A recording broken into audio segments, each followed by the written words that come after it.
Zadie Smith's nonfiction writing style. Introduction.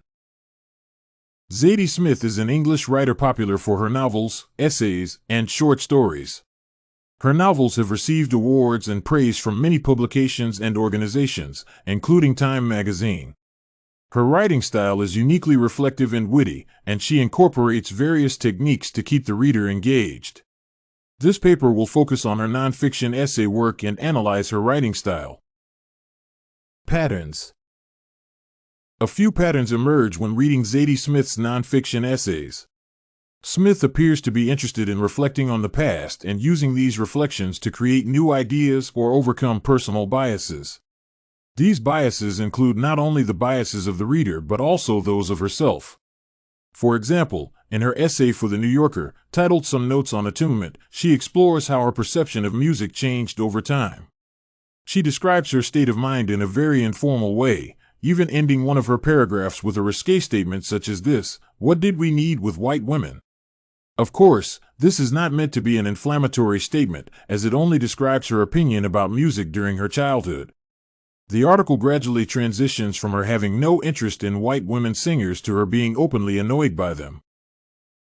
However, out of nowhere, she gains a deep appreciation for the experimental musician Joni Mitchell, whom she was once so annoyed by that she openly expressed those feelings. The article proceeds to analyze this situation, with Smith eventually finding it helpful to stop trying to understand new art forms and instead try to just experience them. Smith sums up this idea by saying, "Put simply, you need to lower your defenses." She finishes the essay by talking about how different people have different sensibilities and how it would be interesting to experience her work through the perspective of other people.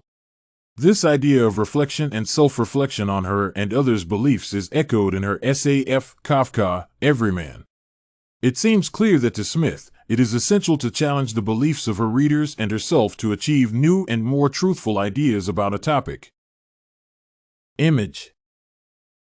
Zadie Smith projects an image of a witty, intelligent, and slightly irreverent person. Her writing is interspersed with asides and tangents related to the topic at hand. These techniques are used both as a way to break up the pace of the essay and as a literary device that creates a more personal connection between the reader and the writer. For example, in Some Notes on Attunement, she repeats the words of her roommate, "You don't like Joni," multiple times throughout the text to signify how these words followed her long after she had heard them. Smith, Some Notes on Attunement. This technique lets the reader observe her thought process, creating a deeper connection with the text. Moreover, Smith often uses the words of her friends and even strangers she has encountered to create an informal tone to the text. In F. Kafka, Everyman, for example, Smith uses the words she heard from a stranger, "But you're quite wrong. I knew Mr. Kafka in Prague, and he was never late." These words serve to add some levity by creating a witty antithesis to a previous statement presented in the paragraph, and at the same time, they show that the author is not taking herself too seriously. However, this informality does not discredit the significant ideas of the text but instead supports them by reflecting on the need for people to review and consider their beliefs. Idea. The idea of reflection may not always be the essay's primary theme, but it is very common in all of Smith's writing. Smith's essay Rereading Barthes and Nabokov centers on the differences between Barthes and Nabokov's beliefs regarding the nature of authorship. While their beliefs are similar, Smith covers a few crucial differences in her essay. She talks about the idea of reading books multiple times to create a specific floor plan for the book, where the author might or might not be the author. This is shown in the following quote: "The only perfect tenant of the house that Nabokov built is Nabokov." She means that the nature and beliefs of Nabokov shape his writing to include the ultimate truth that he was trying to communicate through his subjective point of view. She continues the essay by discussing how readers can experience the inspiration and feel that the author felt if they can adjust their mindset to the author's point of view. She finds this practice rewarding, and the idea again connects to her focus on changing beliefs and perceptions. The same theme is represented in her essay Their Eyes Were Watching God. What does soulful mean? This essay focuses on Smith realizing her inability to dislike the novel Their Eyes Were Watching God. Though the novel presents many literary techniques she finds to be cheap and meaningless, she nevertheless liked it. She describes her surrender like this: "I lost many literary battles the day I read Their Eyes Were Watching God." This essay is very emblematic of Smith's work, which is perhaps the reason that she chose to open her book with it. Smith finds the experience of changing beliefs to be one of the most important to her. It is a valuable aspect that helps keep the reader's mind open to new information and ideas.